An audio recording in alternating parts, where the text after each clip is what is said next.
This week on Let's Talk About Mental Health, I'm talking about burnout, how to prevent it, and what to do if it happens. So let's get talking.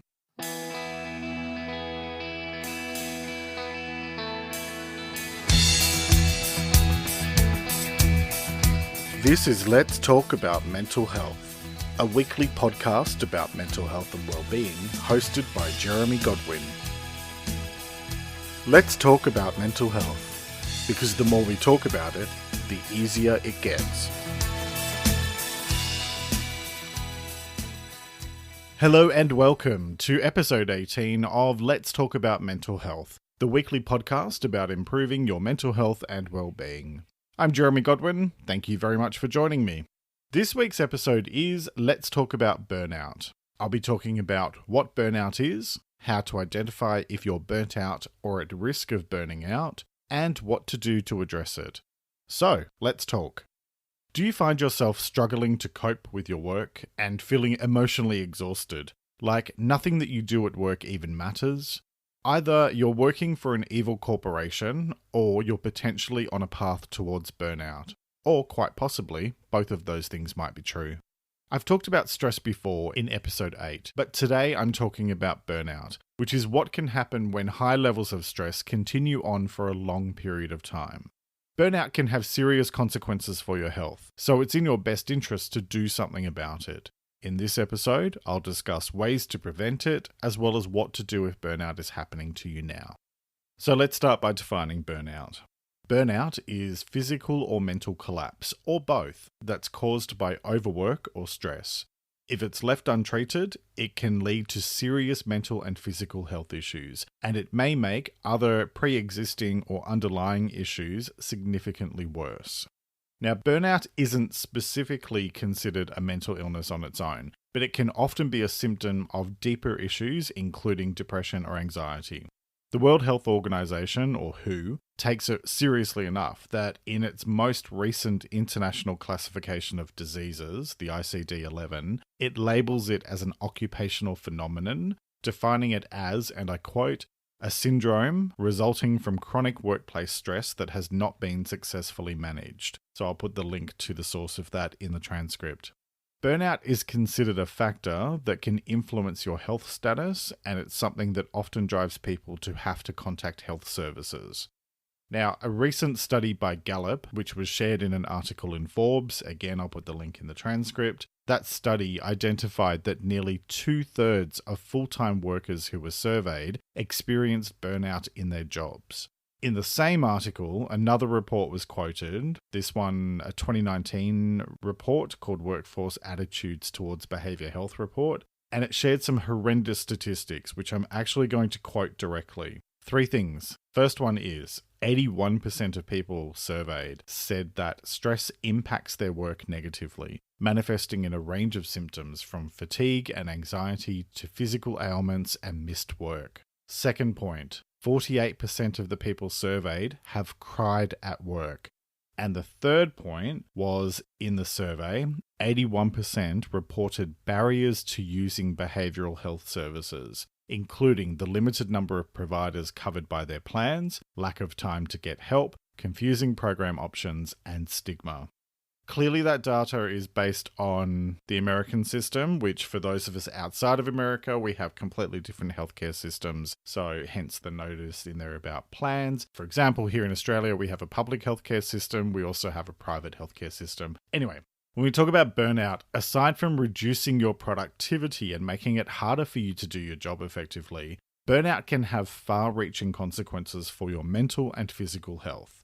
Continued stress and burnout can lead to mood disorders like depression. And chronic stress, which can lead to anxiety or burnout, or both, it's dangerous because it causes your body to produce elevated levels of stress hormones like adrenaline and cortisol. And over time, consistently high levels of those hormones can badly affect your organs. And it can cause damage to your heart, which can then shorten your life expectancy. Putting aside the more serious health impacts, let's talk about the way that burnout can make you feel about your work. And at work is where we spend so much of our time, and where a lot of our sense of identity and purpose can be tied up in. Burnout can just make life feel really, really shitty. because it might feel like your work is meaningless, or you may be struggling just to go to work every day and do what you have to do to get paid, and then coming home and collapsing because you're physically and emotionally exhausted.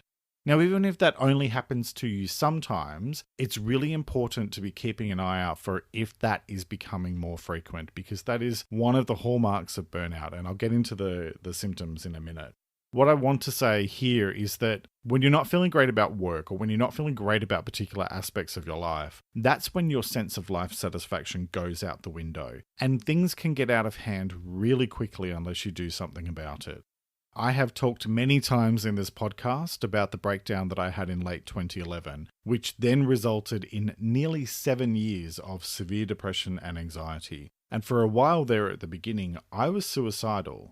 Now, there were a lot of reasons for my breakdown. My work, family stuff, poor lifestyle choices, and serious financial problems were the main ones, but it was extreme stress in my job that was the straw that broke the camel's back for me. One day, I came to work and something inside me just snapped. I distinctly remember putting my head in my hands and thinking, I just can't do this anymore, and leaving the office really early that morning because I just couldn't function. I went downstairs, I got in my car, and then everything went blank until later on that day when somehow I was at home.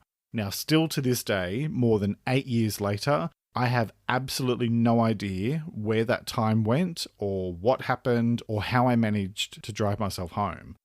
I spent weeks going back and forth between severe panic attacks and being a complete zombie, just sitting and staring at a blank wall for hours on end. Somewhere in that period, everything that I had not dealt with, all of my unresolved mental health stuff, came rushing to the surface, and my life was never the same as a result of what happened. And it was the fact that I had reached my limit of how much I could handle that all of a sudden flipped me over from stress into severe burnout. Now, all of that stuff, from initial breakdown to being suicidal, happened in the space of just 2 weeks. So when I say that burnout can have really serious consequences for your mental health and physical health, I'm speaking from personal experience.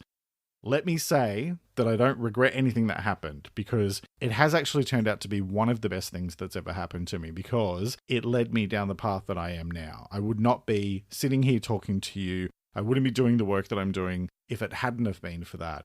But I guess what I'm saying is that for a while there, it was the worst time of my life. There's only so much that we can handle, and each person is very different in terms of what load they can carry. So what that limit is irrelevant, because we shouldn't be pushing ourselves to get to the limit in the first place.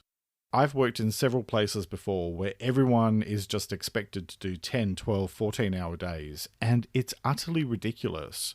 Our jobs are something to pay our bills so that we can live our lives, not what we should be defining ourselves by. And they're certainly not something that we should be mortgaging our long-term health and well-being on. So how do you identify that burnout is happening, or if you're at risk of burning out? Burnout can happen when you're highly stressed and exhausted for a prolonged period of time. As I mentioned before, I talked in episode 8 about stress, and I mentioned that it's a symptom of bigger issues that are going on in your life. If you're feeling stressed about your job, it might be that the job isn't right for you, or that you're not right for the job. And yes, they are two very different things and both equally relevant. It could also be that you like the job itself, but not your employer. Or it could be that the workload is too much for you at this stage due to things that are going on outside of work. Or it could be one of 100 or 1,000 other reasons why. Why it's happening is something that you need to figure out. So if you're struggling, I've talked many times before about being honest and self-aware with yourself. That means taking ownership of the things that are within your direct control and either accepting or letting go of the things that are out of your control. Let me just say this one thing. I don't believe that burnout is the same as hating your job, because if you hate your job or your employer, then you only have 2 choices. You either accept the situation or you do something about it. In other words, you find another job. But don't just blame it on burnout. Now, if you are finding that you're going down the burnout path, how do you know if you are burnt out or that you might be heading down that path? Some of the common warning signs are feeling tired and drained most of the time, getting sick often, regular headaches, frequent muscle pain, changes in appetite or sleep habits, loss of motivation, withdrawing from your responsibilities, feeling helpless and trapped, using food, drugs, or alcohol to cope. There's lots of different things, and there's a 2019 article that I'll share in the transcript from Help Guide, which talks about a really good distinction between stress and burnout.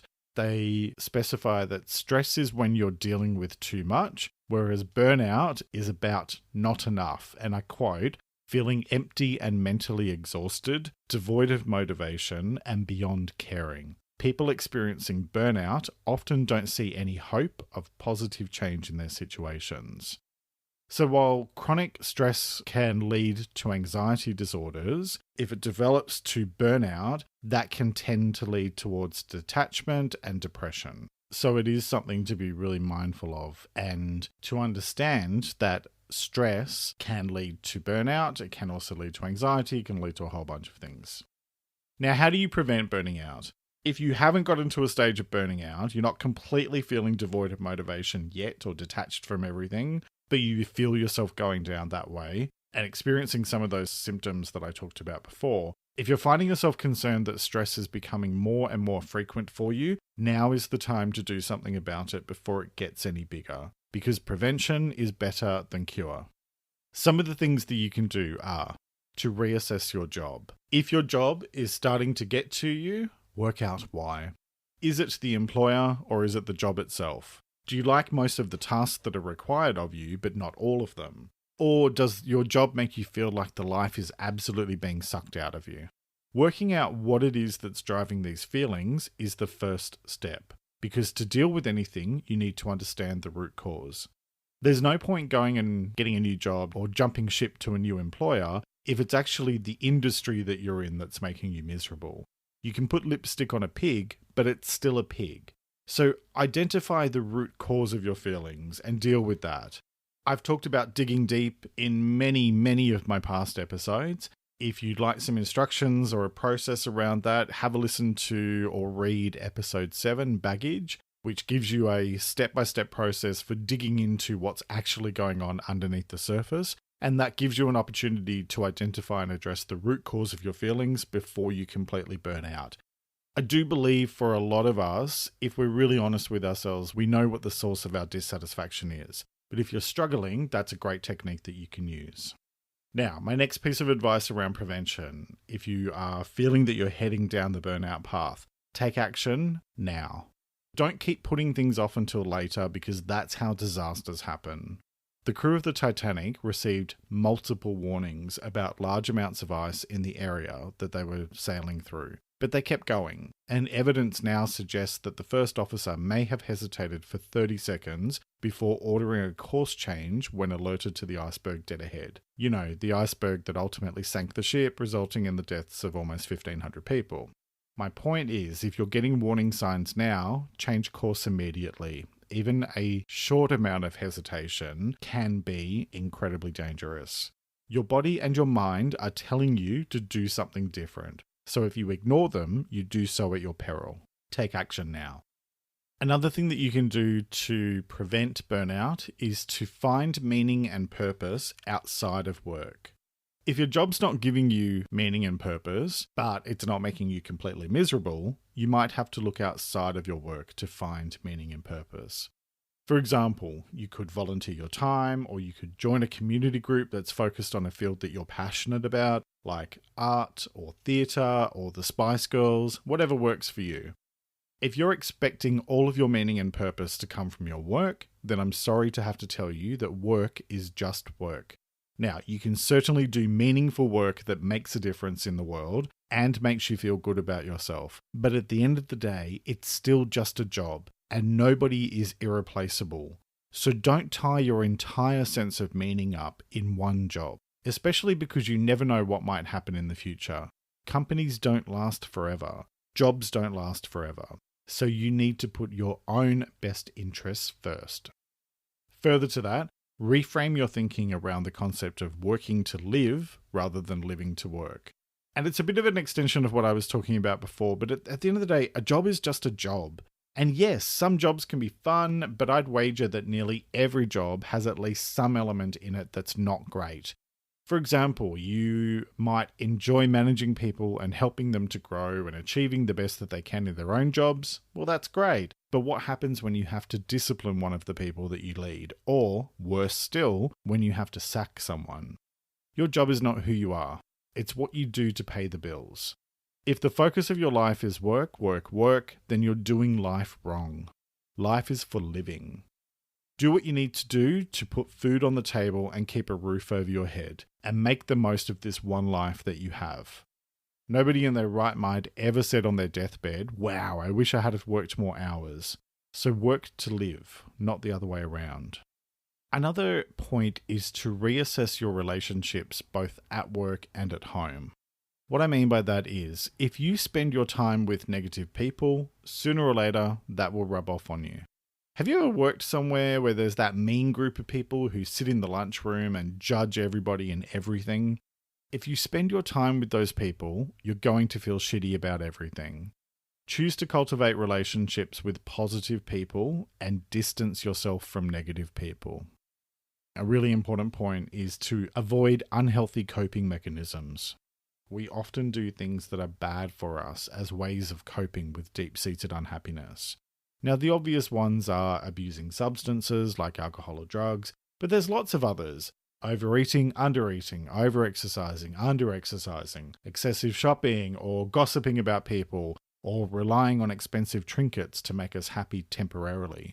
I hate to break it to you, but AirPods or that Balenciaga bag are not going to fill the hole in your soul. Instead, find healthy ways to cope. Balance and moderation in all things. Healthy diet and exercise, getting a decent night's sleep, going to bed at the same time, getting up at the same time every day. Healthy unwinding strategies like meditation and mindfulness. Taking regular time to relax and unwind. Pursuing leisure activities and hobbies. These things are always going to have much better results than drinking or eating your feelings or other self-destructive behaviors. And as always, if you're struggling to work through and process how you're feeling about things, talk to someone. You could work with a coach to help you identify different ways to approach day-to-day things that you're finding challenging. And yes, I offer coaching services. Have a look at the coaching page of the website. Or if you're having more serious mental health issues like depression or anxiety, then you could and should work with a therapist who will help you to process more complex issues. You might even find that a regular catch-up with a friend or family member gives you an outlet to vent what you need to vent. But be wary of relying on that, because the feedback that you get probably isn't going to be objective. A friend is much less likely to call you on things that you're doing that aren't helping the situation than someone who doesn't have the emotional connection with you in that manner. Either way, you are not alone. Talk to someone. So those are tips for prevention, but now we're going to talk about what to do if you're experiencing burnout now.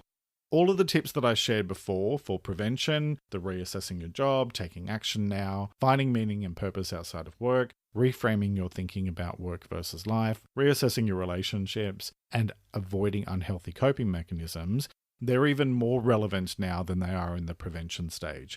Because if you're burnt out now, the time for action is yesterday. And since you probably don't have a time machine, then the second best time for action is right now. Not in 5 days, not in 5 weeks, now. If you are burnt out and feeling helpless, hopeless, and trapped, you need to talk to someone, because those feelings are very likely to spiral out of control very, very quickly if you don't do something about them. I mean, I don't want to scare the hell out of you, but I also want to make sure that we're completely clear here about the severity of the situation. Burnout equals bad for you.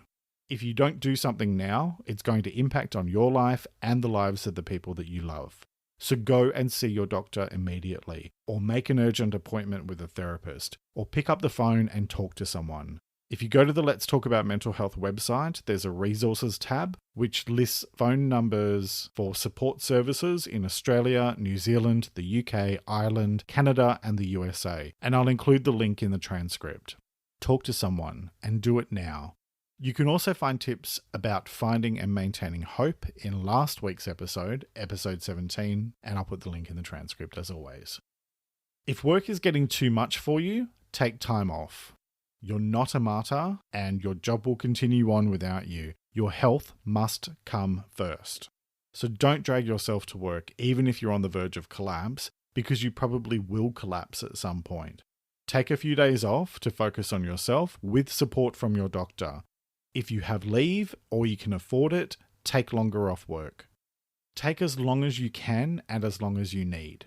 If that means that you might need to tighten your belt for a while to allow you to spend longer away from work, then so be it.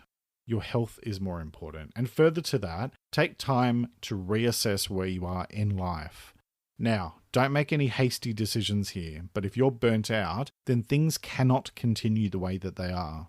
Either your job needs to change, or you need to find a different employer, or you might need to reconsider your career entirely.